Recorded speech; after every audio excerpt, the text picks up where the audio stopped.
This week in Jamaica Now, convicted sex offender held over the murder of 29-year-old primary school teacher. A ban on all of those ride-sharing apps with immediate effect. The government restricts access to ride-hailing services after the teacher's killing. Another plane landing incident at a Jamaican airport. And pressure piles on Mark Golding after PJ Patterson says, "No valid reason exists for maintaining the provisions pertaining to a Commonwealth citizen other than a citizen of Jamaica who is resident for at least 12 months to be eligible for parliamentary office."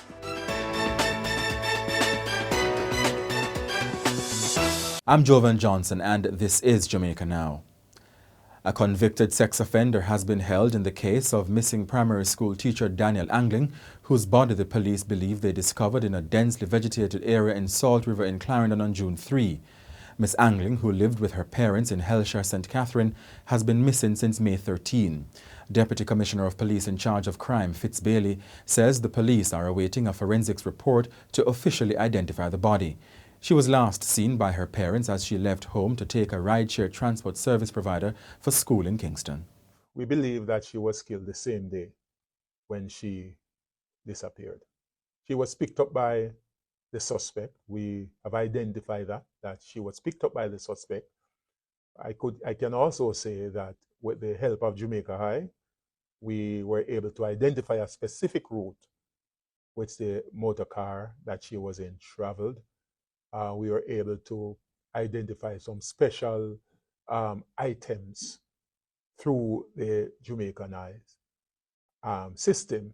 And so we believe that she was taken to the location. And based on the analysis that was done by CFCD, we believe that she was taken to that specific location and killed. The police say the suspect was given a suspended sentence in Jamaica in 2018 after he was convicted of 5 counts of assault. In 2015, he was convicted in Antigua and Barbuda on sex charges. Meanwhile, amid public pressure, National Security Minister Dr. Horace Chang has directed his ministry's legal team to review existing legislation to determine whether it allows for a wider sharing of information on convicted sex offenders. The law currently allows for select institutions such as schools to be advised of details concerning convicted offenders upon the request of the institution. Dr. Chang says the overall important objective of the review is to ensure that the public has information which allows them to take precautions and prevent exposure to convicted predators. And a day after the police update on the Daniel Angling case, the government announced a ban on all ride-sharing applications in Jamaica. Deputy Commissioner of Police Fitz Bailey had complained about the lack of regulation with the service providers and the impact on criminal investigations. We do not have any local-based association or organization that we can contact when investigating cases involving these type of services. And it is something that I will be taking up with the relevant authority to ensure that more structure is put in place to treat with these type of association or organization. It is posing a serious challenge to our investigative effort. In Parliament on Tuesday, Transport and Telecommunications Minister Daryl Vaz said he was recommending a ban.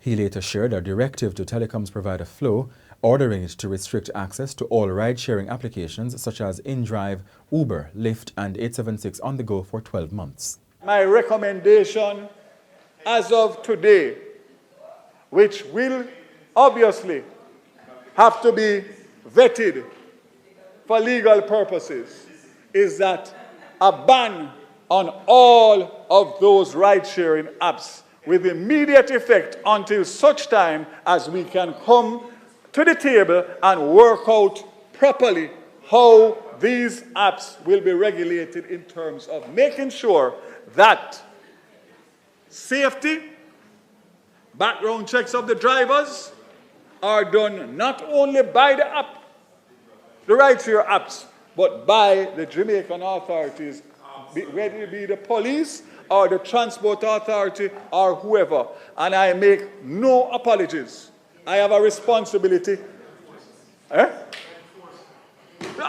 have the responsibility as a minister and an elected representative protect the lives of the people.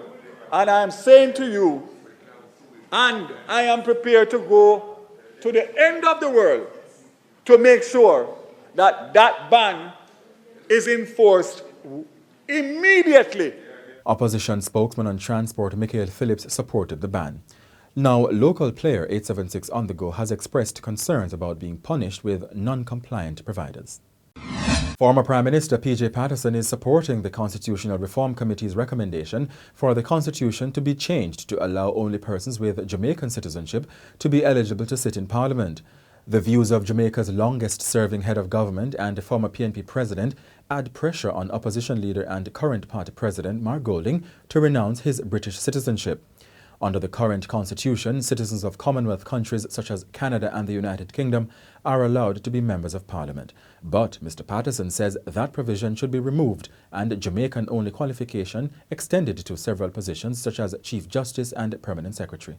No valid reason exists for maintaining the provisions pertaining to a Commonwealth citizen other than a citizen of Jamaica who is resident for at least 12 months to be eligible for parliamentary office. The qualifications must be based, in my view, on Jamaican citizenship. I don't want to cause any confusion. Citizens of the Commonwealth are at the present time legally entitled to sit in the House or the Senate. I am deliberately confining my remarks to the constitutionality of any such position. Political considerations are well above my grade in the pavilion. There are some positions that I think have to make it clear that allegiance is to Jamaica alone. Health Minister Dr. Christopher Tufton was hospitalised earlier this week after he was hit from his bicycle by a motor vehicle in which popular dancehall entertainer Valiant was travelling on June 2. The ministry said Monday that Tufton was in stable condition and resting after surgery on one of his wrists and a knee. The issue turned political after PNP spokesperson on information Nikisha Burchell claimed that Mr. Tufton got special treatment at the University Hospital of the West Indies while other patients waited for beds. The Minister of Health, as he said, fell off a bicycle and broke his wrist. And two in there in a comfortable bed at hospital. How many of you have relatives who've had to sit on a hospital chair for days with serious condition? The health minister bypassed the chair. Them can't go lay down in a hospital bed. And people still sit them out a door, pan chair, are dead. Generation 2000, the young professional arm of the ruling Jamaica Labour Party, has slammed Ms. Burchell for what it calls her vulgar and false claims. The police have launched a high-level investigation into Saturday night's attempted arson at Gordon House, the seat of Jamaica's Parliament. Commissioner of Police Dr. Kevin Blake has also ordered a review and assessment of the security arrangements of several public buildings such as Jamaica House, King's House and the headquarters of ministries. House Speaker Juliet Holness said security measures have been tightened following the incident, which involved a Molotov cocktail or petrol bomb. Contrary to reports circulating across social media and elsewhere, the building was not breached and damage to the structure was minimal due to the quick response of the police officers on duty here 24 hours per day, 7 days per week. I have received assurances that the Jamaica Constabulary Force is making every effort to apprehend the perpetrator or perpetrators involved in the shameful attack on the home of our legislature. Furthermore, additional security measures will be implemented here at Parliament, including the deployment of additional personnel and the strengthening of the electronic architecture of the building. Further assessment will be made by the National Intelligence Bureau.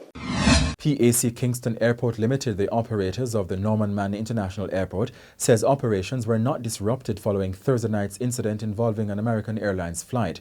Flight AA850 from Miami, carrying 167 passengers and 6 crew members, veered off the runway after landing amid heavy showers. The operator says shortly after landing at 9:34 p.m., Air Traffic Control received a report from the pilot indicating a possible collision with runway edge lights during the landing. Some passengers have reported a frightening experience. Several sections of the airplane, including the engine, were damaged. There have been no reports of injuries. The incident follows a case recently in which a Spirit Airlines flight almost landed in the water at the Sankster International Airport in St. James after developing mechanical problems just after takeoff.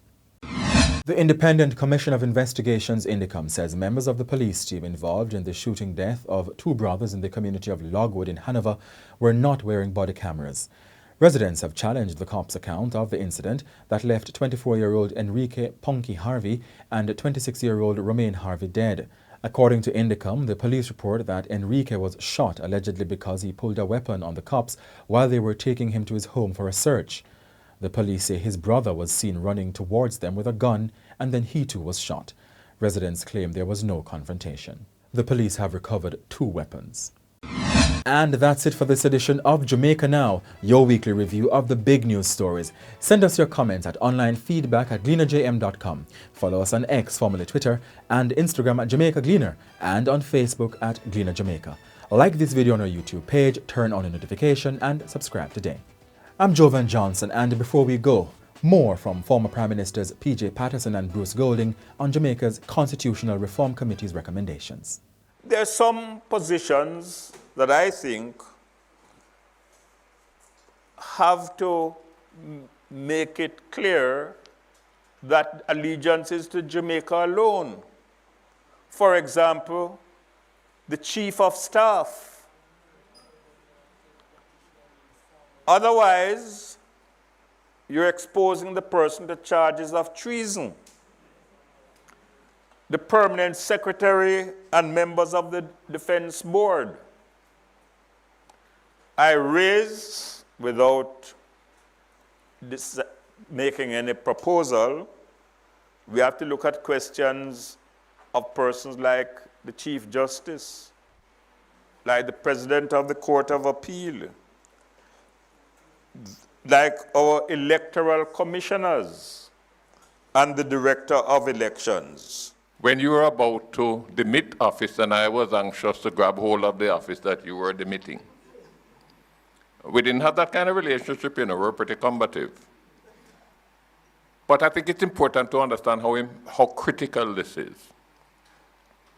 We were able to enact by 2/3 majority, which would have required the support of the opposition, the Charter of Rights in 2010.